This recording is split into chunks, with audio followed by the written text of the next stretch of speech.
Bismillahirrahmanirrahim. Alhamdulillahil wahidil ahad, al-fardis samad, alladzi lam yalid wa lam yulad wa lam yakul lahu kufuwan ahad. Ashhadu an la ilaha illallah al-barrul karim ar-raufur rahim, wa ashhadu anna Muhammadan abduhu wa rasuluh wa habibuhu wa khaliluh al-hadi ila siratin mustaqim wa da'i ila dinin qawim. Salawatullahi wa salamuhu alaihi wa ala sairin nabiyyin wa ali kullin wa sairis salihin, wa as'aluhu subhanahu an ya'simani min az-zalal wa yukrimani bi ni'matil ikhlas wa yahdiyani sawa as-sabil. Amma ba'du. Kita mulakan pengajian tentang Muqaddimah Aqidatul Muslimin. Umat Islam menghadapi perkembangan baru dengan cabaran moden yang berhadapan dengan akidah dan iman mereka. Ianya berbeza dengan ketika umat ini di zaman ketika menghadapi kebanjiran falsafah asing yang diterjemahkan, sehingga melahirkan fahaman Mu'tazilah, Jabariyah, Qadariyah dan sebagainya, sehingga ilmu akidah yang murni dapat dipertahankan. Sesungguhnya itulah janji Allah kepada Islam dan penganutnya. Maka lenyaplah segala yang batil, sehingga kita dapat mewarisi yang hak daripada Allah. Tetapi pertarungan di antara iman dan kufur, hak dan batil, tidak terhenti sekala itu sebagai suatu kelebihan kurniaan Allah pada orang-orang yang beriman dengan ujian menghadapi cabaran, agar penentang-penentangnya lebih melayakkan diri mereka menjadi penentang yang sebenar dan mempunyai peluang yang banyak untuk sedar dan insaf. Maksudnya kita perlu menjedari bahawa cabaran yang dihadapi oleh akidah Islam berbeza. Ulama membahagikan peringkat salaf dan peringkat khalaf. Peringkat salaf ialah peringkat abad yang pertama sehingga abad yang ketiga hijrah, di zaman para sahabat, para tabi'in dan tabi'in tabi'in, yang disebut oleh Nabi SAW, khairul quruni qarni thumma alladhina yaluna thumma alladhina yaluna. Sebaik-baik abad aku, kemudian abad yang berikut. Satu abad, 100 tahun. Maka ulama membahagikan zaman salaf ialah zaman 1 ke 300. Khalaf zaman selepasnya. Di zaman salaf, mereka tidak menghadapi masalah-masalah fikrah yang banyak sebagaimana muncul di zaman mutakhir. Dengan sebab itu, mereka percaya kepada Allah, sifat-sifat dan nama-namanya dengan nyata apa yang ada dalam Quran, yang jelas dalam Quran. Kemudian di zaman khalaf, selepas berlakunya penterjemahan kitab-kitab daripada bahasa asing ke dalam bahasa Arab, pada awalnya menterjemah buku-buku, kitab-kitab sains dan teknologi, tetapi membabitkan juga terjemah kitab-kitab falsafah menggunakan akal, menyebabkan berlakunya perbincangan secara akal tentang sifat-sifat dan nama-nama Tuhan, sehingga menimbulkan kekeliruan, melahirkan mazhab-mazhab Qadariyah, Jabariyah, Mu'tazilah dan sebagainya, Mujassimah, macam-macam mazhab, yang sebahagian besarnya menyeleweng daripada akidah Islam. Maka umat Islam memerlukan pembaharuan dalam menghadapi cabaran baru ini. Sebagaimana Allah Ta'ala janji dalam Quran, ya ayyuhallazina amanu ittabi'u an dini fa ya'tillahu biqaumin wa yuhibbuhum yuhibbuna. Wahai orang yang beriman, apabila berlaku penyelewengan, Allah Ta'ala akan melahirkan satu kaum yang Allah Ta'ala kasih pada mereka dan mereka kasih pada Allah, dengan sifat-sifat yang disebut dalam ayat itu untuk melawan penyelewengan berlaku, yang disebut dengan gerakan tajdid, untuk membaharukan kepahaman menghadapi masalah baru yang tak ada di zaman salaf. Disebut oleh hadis, Allah Ta'ala melahirkan tiap-tiap satu abad. Ada mujaddid yang membaharukan kepahaman. Maka lahirlah mujaddid yang membaharukan kepahaman, dikenali dengan ulama-ulama khalaf, menimbulkan mazhab Asy'ariyah dan Maturidiyah. Ini ialah zaman khalaf, untuk menghadapi cabaran baru yang tak ada zaman salaf. Sehingga ulama berbincang tentang ayat Quran, tentang bacaan Quran. Wa ma ya'lamu ta'wilahu illa Allah. Wa rasikhuna yaquluna amani kullu min 'inda rabbina. Wa ma ya'lamu ta'wilahu illa Allah. Waqaf tam di situ. Tidak mengetahui takwil, yakni takwil ayat mutasyabihat, melainkan Allah sahaja. Allah yang tahu ayat mutasyabihat, iaitu ayat yang berkait dengan perkataan yang sama dengan makhluk. Seperti yadullahi fawqa aydihim, tangan Allah di atas tangan mereka. Seperti Ar-Rahman 'ala 'arsy istawa, Tuhan bersemayam di atas arasy. Apa maksud bersemayam? Apa maksud tangan di situ? Maka ulama salaf tidak mentakwilkan ayat ini, mengatakan bahawa tangan itu tangan, tapi Allah Ta'ala tak sama dengan makhluk, tak sama dengan yang baru. Bersemayam tak sama dengan baru, pakat serah pada Allah Ta'ala. Wa ma ya'lamu ta'wilahu illa Allah, tidak mengetahui takwil, tafsirnya mereka Allah sahaja. Allah yang tahu. Wa rasulullah yaqulu amin kullu min rabbina, orang yang dalam ilmu mengatakan semua daripada Tuhan, kami serah pada Allah Ta'ala. Itu kalau baca dengan wakaf tam. Tapi ada ulama mengatakan baca dengan wasal. Wa inna illa warasikhuna, sambung terus. Wa ma yatawilu illa Allah warasikhuna fil ilmi amanni. Tidak mengetahui takwil melainkan Allah dan orang dalam ilmu, tahu juga takwil dia, tafsir dia. Maka ditafsirkan berdasar kepada bahasa Arab yang tinggi daripada Al-Quranul Karim. Makna tangan ialah kuasa, bersemayam memerintah. Itu tak jadi salah dalam penafsiran bahasa Arab. Jadi tak ada patah-patah duduk balah hal ini antara salaf dan khalaf. Kita Jawi pun ada sebut, kita Aqidatun Najin menerangkan tentang mutasyabihat, mengatakan bahawa ada pendapat khalaf, pendapat salaf. Kita Arab pun ada sebut pendapat salaf, pendapat khalaf. Itu khilaf dalam masalah furu', masalah cabang saja, bukan masalah asas dalam agama Islam. Tak jadi tak siapa menyeleweng akidah. Tapi jadi masalahnya terdapat mereka yang fanatik dengan mazhab salaf ini, sehingga menyesatkan mazhab khalaf. Dan ada yang fanatik mazhab khalaf menyesatkan pendapat salaf. Ini sudah salah, sudah tak betul. Itu termasuk dalam perkara furu' kepahaman masalah cabang, menafsirkan Quran. Tak perlu kita berbalah dalam masalah ijtihad, masalah cabang. Bahkan ulama-ulama zaman dulu pun ada perbahasan dalam masalah ini. Jadi kalau duduk bahas sampai bila-bila tak selesai. Jadi dua-duanya adalah pendapat yang tak jadi keluar daripada akidah Islam. Jangan kita jadi masalah.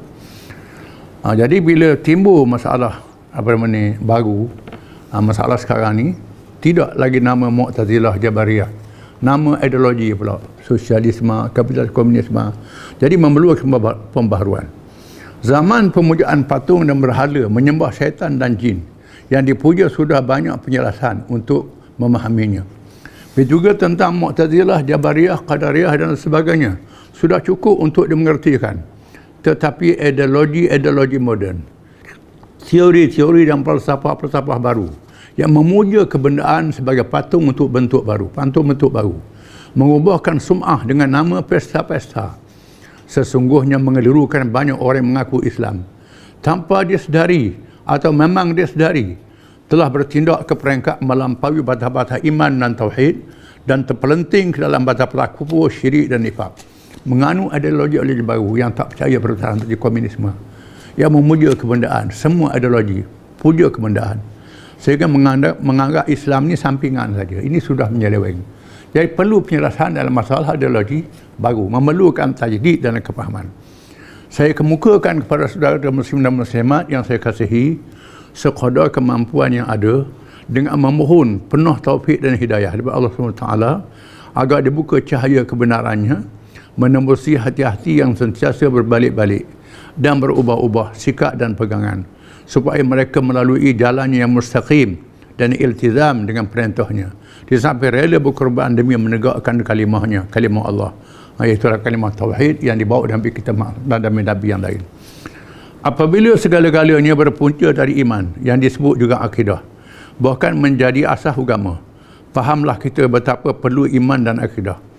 Apabila menjadi asasnya, fahamlah kita betapa perlu iman dan akidah itu dalam mencapai kebahagiaan di dunia dan di akhirat. Maka saya kemukakan kitab ini berjodoh Aqidatul Muslimin untuk renungan bersama. Kitab ini membicarakan tentang akidah, rukun iman dan perkara yang berkaitan dengannya. Ianya bermula dengan batas-batas iman dan kufur untuk dipahami secara ringkas tentang takrif dan huraiannya sebagai ilmu dan amalan, agar tidak melampaui batas-batas iman dan Islam.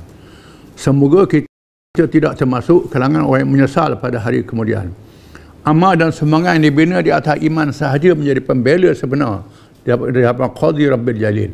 Kerana iman ini sangat penting. Semua amal soleh berdasar kepada iman. Kalau tak ada iman, amal soleh ditolak oleh Allah Ta'ala. Banyak macam mana sekalipun. Iman ini asas penting kepada orang Islam. Syarat untuk diterima semua amalan kita. Dan sebab itu, bila kita baca kitab fiqh, syarat sah sembahyang yang pertama ialah Islam.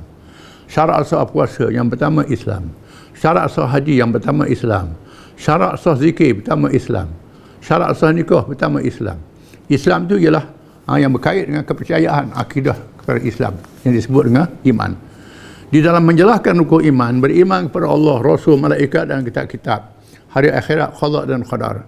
Saya hanyalah memberi penekanan kepada kitab-kitab Allah dan sunnah Rasulullah SAW dengan tidak memanjangkan hujah fikiran manusia dan falsafah mereka, sebagaimana menjadi kelaziman dalam perbincangan ilmu akidah ini, sehingga kita kehilangan punca dan tidak memahami hubungan akidah dan iman dengan realiti yang ada. Dengan itu, kita hanyut bersama-sama arwah yang mencabar akidah yang sebenar, walaupun di tengah perbincangan ilmu aqaidul iman. Kita dapati banyak orang mengaji kitab-kitab lama, kitab akidah ni, tak sedar duduk bahas pasal falsafah, sifat-sifat dan falsafah, sehingga dia tak memahami ideologi dan teori baru yang bercanggah dengan akidah.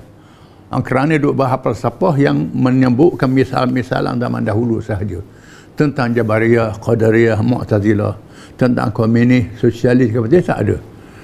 Jadi menyebabkan mereka tak sedar. Dengan sebab itu kita melihat bagaimana ada orang yang mengaji sifat 20, mengaji sifat Tuhan, tapi menganut ideologi yang salah, menganut kepahaman yang salah.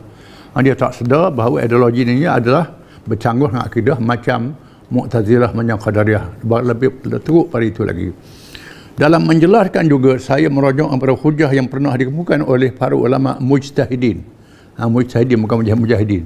Di kalangan salaf dan pengikut mereka yang betul terang membetulkan penyelenggaraan akidah di zaman masing-masing, dengan tidak takut dan gentar malaikat Allah Subhanahu Wa Taala.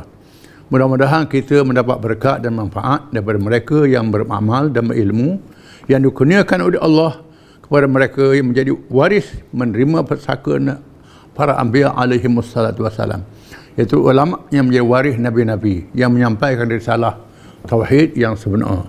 Jadi kita ambil para ulama-ulama ini jadi contoh teladan berkata ulama yang bukan saja berilmu, bahkan mereka berjuang menegakkan Islam. Seterusnya saya memohon Pak Allah Taala menjadikan usaha ini dan sahabat yang memberi pertolongan untuk menyebarkannya sebagai usaha yang paling ikhlas kerananya dan sebagai semangat jihad untuk meninggikan kalimahnya. Seterusnya saya mengharapkan para pembaca tidak lupa untuk mendoakan saya, kedua bapa, para guru, keluarga, sahabat muslimin dan muslimat. Kemudian kita baca sedikit tentang mukaddimah. Pentingnya Islam. Manusia adalah sebahagian daripada makhluk Allah SWT. Walaupun dibekalkan dengan akal yang dapat membezakan dan memahami sesuatu, tetapi lemah untuk mengetahui hakikat kejadiannya. Mengapakah dia dicipta? Di manakah kesudahannya? Adil Allah Subhanahu Wa Taala tidak membiarkannya sahaja tanpa hidayah. Perkataan tetapi Allah tidak dipotong, itu salah cetak. Tak ada soal, tetapi Allah dipotong. Oleh itu Allah Subhanahu Wa Taala tidak membiarkannya sahaja tanpa hidayah. Jadi Allah Taala beri hidayah kepada manusia Tak cukup dengan akal. Kalau pakai akal, manusia jadi sesat. Akal memerlukan hidayah daripada Allah Ta'ala. Kita menyaksikan bagaimana orang yang bijak, orang yang pandai guna akal, tak berpandu pada hidayah Allah, mencipta agama-agama sesat, ajaran sesat, menyembah patung, berhala, binatang, lembu dan sebagainya. Manusia jadi hina. Manusia yang berakal jadi puja benda yang tak berakal. Itu merosakkan. Bila akal tak dapat hidayah. Dengan akal kurnia Allah SWT, manusia cuba mengkaji alam ini, kedudukan dan matlamatnya. Tetapi dengan akal sahaja manusia tidak dapat mengatasi kelemahan yang sedia ada pada dirinya. Akal tidak mampu memahami sesuatu yang di luar batas kemampuannya tanpa petunjuk dari Allah SWT.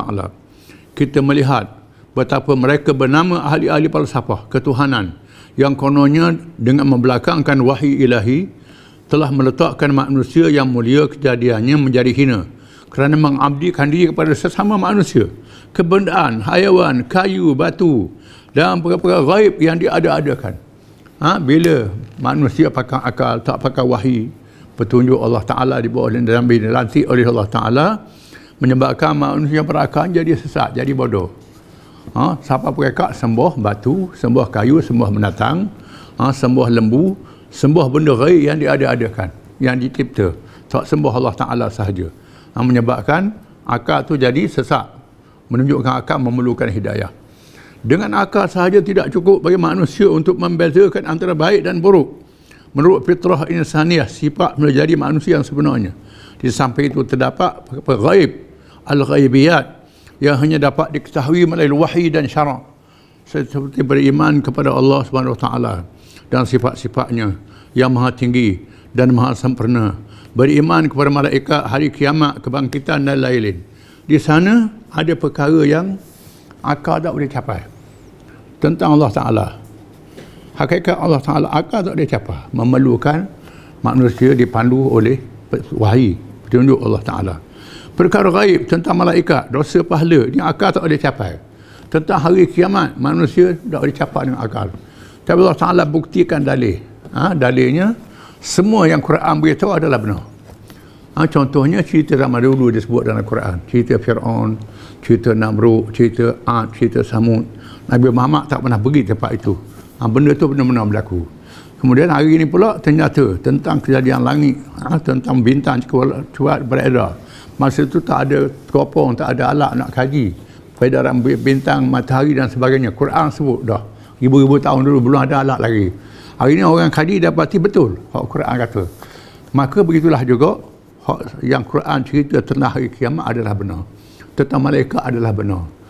Tentang dosa adalah benar. Kerana semua bukti menunjukkan Quran adalah benar. Jadi yang tak siapa kau adalah benar. Kita kena percaya. Sesungguhnya Allah SWT itu maha adil, lagi maha bijaksana, di mana manusia ditugaskan menjadi khalifah dengan segala kelayakan yang ada pada mereka. Tidak dibiarkan begitu sahaja. Adanya manusia itu penting untuk mengikut amanah di muka bumi. Wallahu a'lam.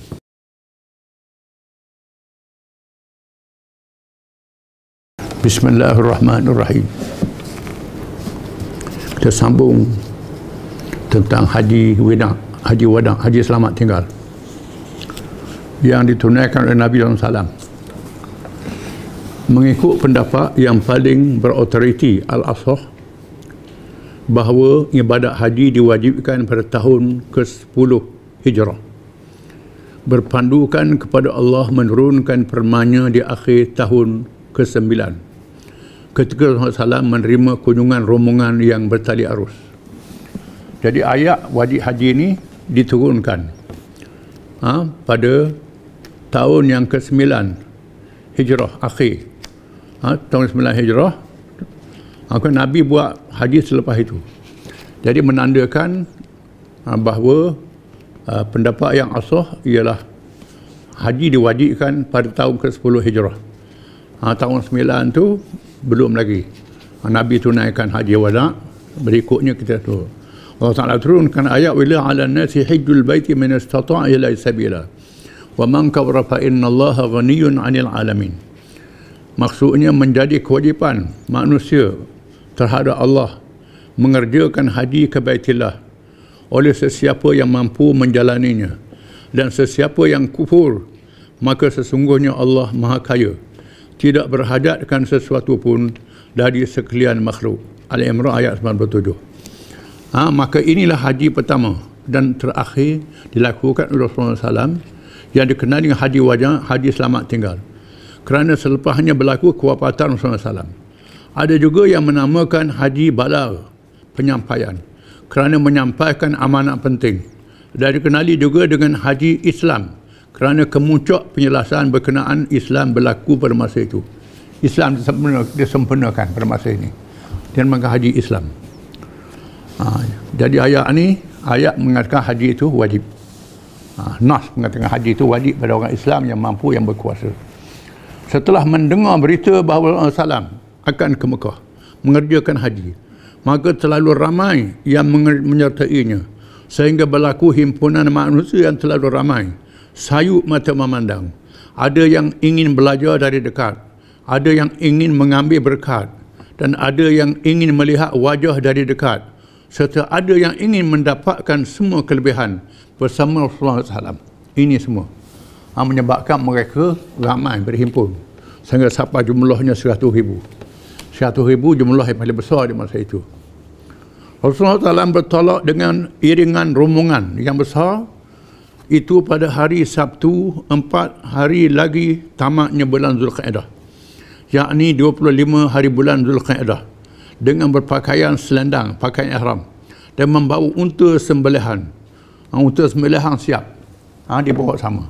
Rasulullah SAW dikelilingi oleh lautan manusia di hadapan dan belakang, di kanan dan kiri berduyun-duyun.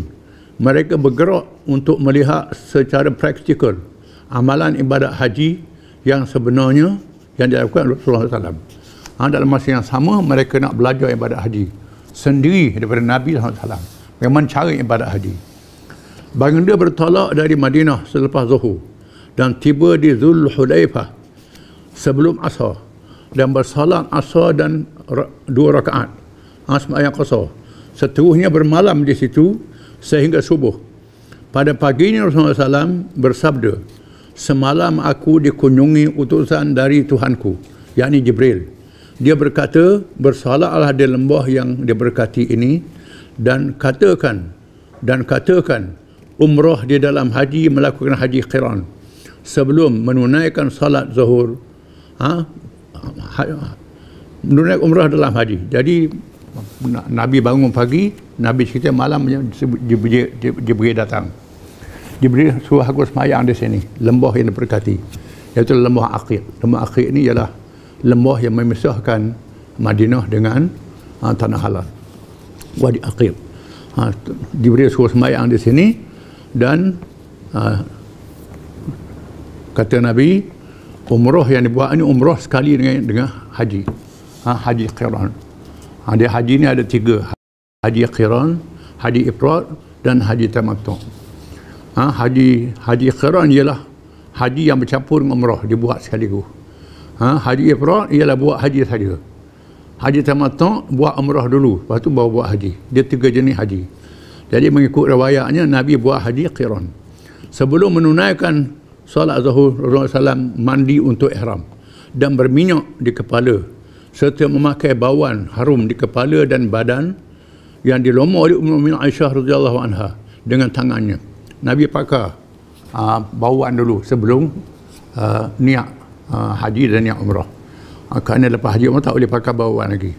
Setelah memakai pakaian ihram, baginda terus bersalat zuhur 2 rakaat dan berlafaz niat mengerjakan haji. Terus berlafaz niat.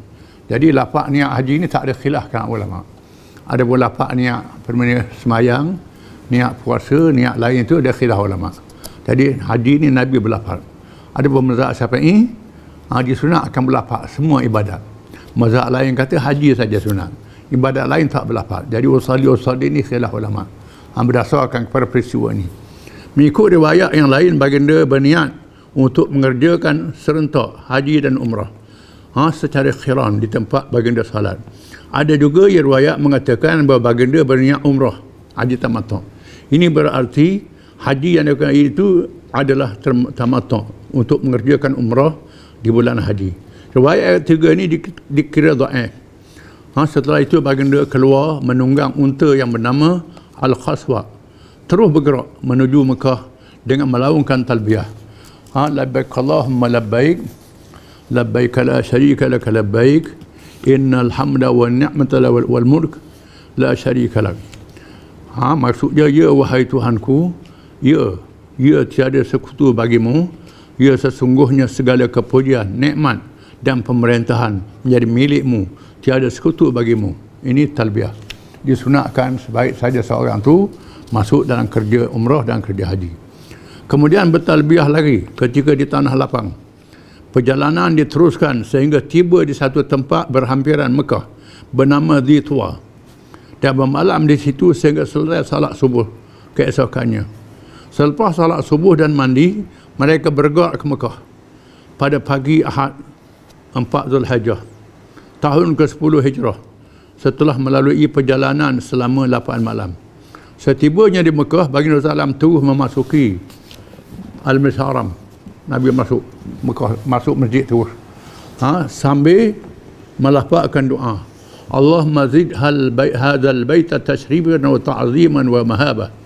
Nabi doa bila masuk masjid Mekah, ya Allah Tuhanku, tambahilah kepada rumah ini, Kaabah ini, kemuliaan, kebesaran dan kehebatan. Jadi bacaan ini sunat kita baca. Ini sunat belaka ni, tak wajib. Seterusnya baginda Rasulullah terus bertawaf di Kaabah, bermula dengan istilam di Hajar Al-Aswad dengan berada di kanan Kaabah, dan Kaabah pula berada di kirinya. Nabi beristilam. Istilam ni ialah mengucuk Hajar Al-Aswad. Ataupun kalau tak kucuk, letak tangan, kucuk tangan kita, atau berisyarat dengan tangan.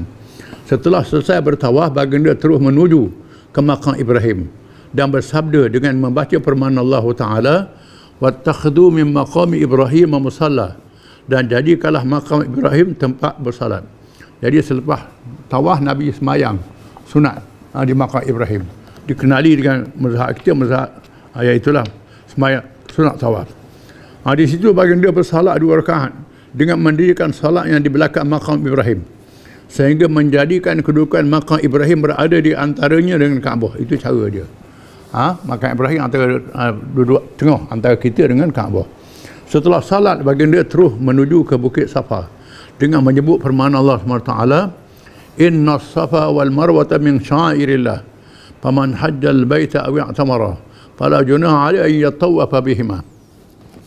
Sesungguhnya Safa dan Marwah itu daripada syiar Allah, maka sesiapa yang mengerjakan haji di Baitillah atau mengerjakan umrah tidak menjadi kesalahan bersa'i di antara keduanya, yang di Safa dan Marwah.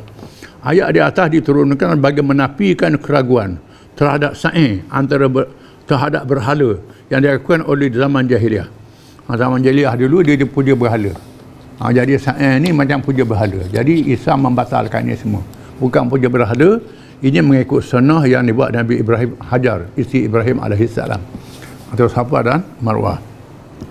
Rasulullah bersabda, abda'u bima bada Allahu bihi, aku memulakan apa yang Allah perintah supaya aku memulakannya. Apa aku buat ni Tuhan ajar, Nabi kata. Tuhan ajar lah, aku buat ni ikut.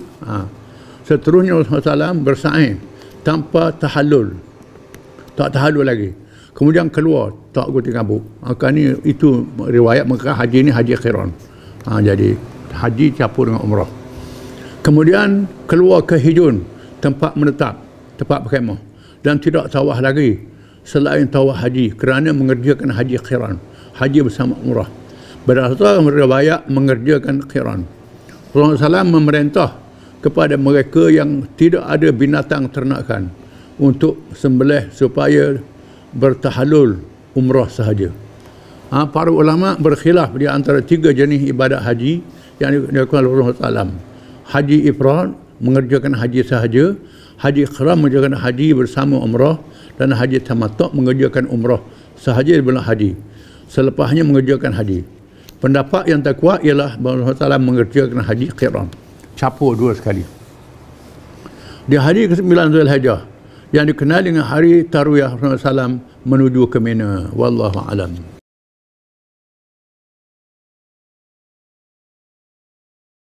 A'udzu billahi minasyaitonir rajim. Inna awwala baitin wudi'a lin-nasi lalladzi bi Bakkah mubarakan wa hudan lil alamin. Fi ayatun bayyinat maqam Ibrahim wa man dakhalahu kana amina. Walillahi 'alan nasi hajjul baiti man istata'a ilaihi sabila. Wa man kafara fa inna Allaha ghaniyyun 'anil 'alamin. Yang bermaksud sesungguhnya seawal rumah yang dibina untuk beribadat diletakkan untuk manusia melakukannya ialah Kaabah yang berada di Mekah, yang diberkati dan menjadi petunjuk pada seluruh alam. Padanya, pada Kaabah itu dan kawasannya terdapat tanda-tanda yang nyata, di antaranya makam Ibrahim, dan sesiapa yang memasukinya dia mendapat keamanan. Dan sabit bagi Allah mewajibkan ke atas manusia menunaikan haji terhadap sesiapa yang mampu menunaikannya. Barang siapa yang kufur, sesungguhnya Allah Maha Kaya daripada seluruh alam. Ayat ini menegaskan Kaabah yang ada di Makkah. Bakkah ialah nama pada Makkah. Makkah ni banyak nama dia. Makkah, Bakkah, Qiblat, Kaabah, macam-macam nama disebut dua ulama kitab-kitab tafsir. Kaabah adalah bangunan ibadat yang pertama dibina di atas muka bumi oleh Nabi Adam AS, kemudian dibaharukan oleh Nabi Ibrahim AS. Ini ditegahkan oleh Al-Quranul Karim, tidak syak lagi, dihuraikan oleh hadis-hadis yang banyak. Ibadat kepada Allah Ta'ala sahaja, tidak menunjukkan Allah dengan sesuatu yang lain. Oleh kerana di situ didirikan Kaabah, maka Mekah tempat adanya Kaabah diberkati oleh Allah Ta'ala. Berkat yang makna membawa kebaikan dunia dan akhirat. Kita saksikan bagaimana Mekah bumi yang kering kontang, yang tak ada tanaman, tak ada hasil apa, penuh dengan rezeki, penuh dengan buahan, penuh barang-barang, tak ada kilang pun di situ. Ini keberkatan Mekah. Semua barang baik yang ada dalam dunia dijual di Mekah, dikumpulkan di Mekah. Ini kurnia Allah Ta'ala kepada Mekah, negeri tempat lahir Nabi akhir zaman Muhammad SAW. Allah Ta'ala memerintah Nabi Ibrahim supaya membuka Mekah, merasmikan Mekah. Bermula dengan perintah menghantar puteranya Ismail alaihissalam, ditemani ibu Ismail, isteri Ibrahim Hajar alaihissalam, untuk dilahirkan daripada Nabi akhir zaman Muhammad SAW, menjadi Nabi pada seluruh manusia. Kaabah jadi kiblat kepada umat Islam, agama Nabi-Nabi alaihi wassalatu wassalam. Wa hudan lil alamin, petunjuk pada seluruh alam. Memberi petunjuk. Kita bukan sembah Kaabah. Kalau kita sembah Kaabah macam sembah batu, kalau Kaabah itu dirombak, dibawa ke mana-mana, kita hadap ke batu itulah. Ini tidak, walaupun Kaabah itu dirombak, batu dipindah mana, tak boleh sembah batu itu. Sembah sana juga. Kaabah sebagai tanda untuk menyatukan hala kita beribadat pada Allah Ta'ala, bukan sembah batu Kaabah. Dan sebab itu saya ada umur untuk membetulkan akidah orang Islam.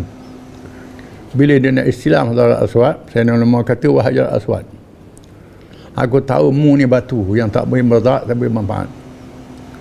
Kalau aku tak tengok Rasulullah kucuk mu Islam, maka aku tak buat. Dan Rasulullah buat, aku ikut Rasulullah buat. Bukan kerana aku sembahmu. Kita tak sembah Kaabah tu, sembah Allah Ta'ala. Hudan lil alamin, petunjuk seluruh alam. Petunjuk pada mengesahkan Allah Ta'ala sahaja. Fihi ayatun bayyinat, padanya terdapat tanda-tanda yang terang dan nyata, tanda ketuhanan dan kebesaran Allah Ta'ala. Maqam Ibrahim, antara maqam Ibrahim. Maqam Ibrahim antara ayat. Setengah daripada ialah Safa dan Marwah. Dua ayat. Maqam Ibrahim sebahagian daripadanya. Wa man dakhalahu kana amina. Barang siapa yang masuk Mekah aman, tak boleh diganggu. Tak boleh diganggu. Sebab itu bila masuk Mekah tak boleh diganggu lagi. Mekah negeri yang aman. Kecuali keadaan darurat, orang ceroboh Mekah, kita kena lawan lah. Kalau orang ceroboh Mekah, tetapi buat huru-hara di Mekah tidak boleh. Bunuh binatang beruang tak boleh di Mekah. Cabut pokok dia pun tak boleh di Mekah. Kecuali tanah sayur, lain cerita lah. Ini kesucian Mekah. Sesiapa yang masuk Mekah aman. Diberi keamanan oleh Allah Ta'ala. Tak diganggu lagi kalau orang masuk Mekah. Zaman jahiliah, zaman Islam. Mereka tahu. Walillahi ala nasi hajjul bait. Sabit bagi Allah mewajibkan kepada manusia supaya menunaikan ibadat haji. Allah Ta'ala menurunkan perintah haji. Diwayatkan haji ini ditunaikan oleh Nabi-Nabi zaman dulu. Mereka mengunjung Mekah. Bukan ada riwayat mengatakan Nabi Musa pernah pergi Mekah, bukan sahaja Nabi Adam. Termasuk Nabi-Nabi yang lain pergi ke Mekah. Mereka tahu Mekah dibuka oleh Ibrahim, dibuka oleh Adam. Nabi-Nabi yang lain pun datang ke situ. Mekah ni tanah suci yang dipuja lebih dulu pada Baitul Maqdis. Orang Yahudi kata Baitul Maqdis lah. Tidak, Mekah lebih dulu lagi. Lebih dulu Baitul Maqdis. Allah Ta'ala beri kelebihan buat ibadat di Mekah sama 100,000 ibadat tempat lain. Ibadat di Madinah sama dengan 1,000. Baitul Maqdis 500. Mekah 100,000. Lebih dari tempat lain. Allah Ta'ala mewujudkan haji kepada mereka yang berkuasa. Berkuasa yang mampu. Mampu kesihatannya, mampu bekalannya, mampu keamanan perjalanannya. Yang tak mampu, tak ada wajibkan. Wa man kafara fa innallaha ghaniyyun 'anil 'alamin. Barang siapa yang kufur nak lawan, dia mampu untuk tunaikan haji, nak lawan Allah Ta'ala. Nak lawan Allah Ta'ala. Allah Ta'ala tak berhayat pada seluruh alam. Jangan dia berasa gagah nak lawan Tuhan, tidak boleh. Nabi Musa pernah berkata, wahai Bani Israel, kalau kamu kafir lawan Allah Ta'ala, seluruh dunia lawan Allah Ta'ala. Fa innallaha ghaniyyun hamid. Allah Ta'ala maha kaya lagi maha terpuji. Allah Ta'ala macam tu lah juga. Tapi yang penuh ranahnya kamu lah. Allah Ta'ala tak ada apa-apa, tetap kaya. Tak luar kalau seluruh manusia seluruh alam ni Allah Ta'ala beri kurnia dia. Tak kurang apa yang ada pada Allah Ta'ala, macam Teluk Jarum dalam lautan yang luas. Tak kurang pada Allah Ta'ala. Seluruh alam ni pakat lawan Allah Ta'ala semua, tak kurang ketuhanan Allah Ta'ala. Allah Ta'ala beritulah, ghaniyun 'anil 'alamin. Allah Ta'ala maha kaya. Tak berhajat pada semua alam. Dia Tuhan yang maha berkuasa, yang maha kaya, mengatasi segala-galanya. Wallahu a'lam.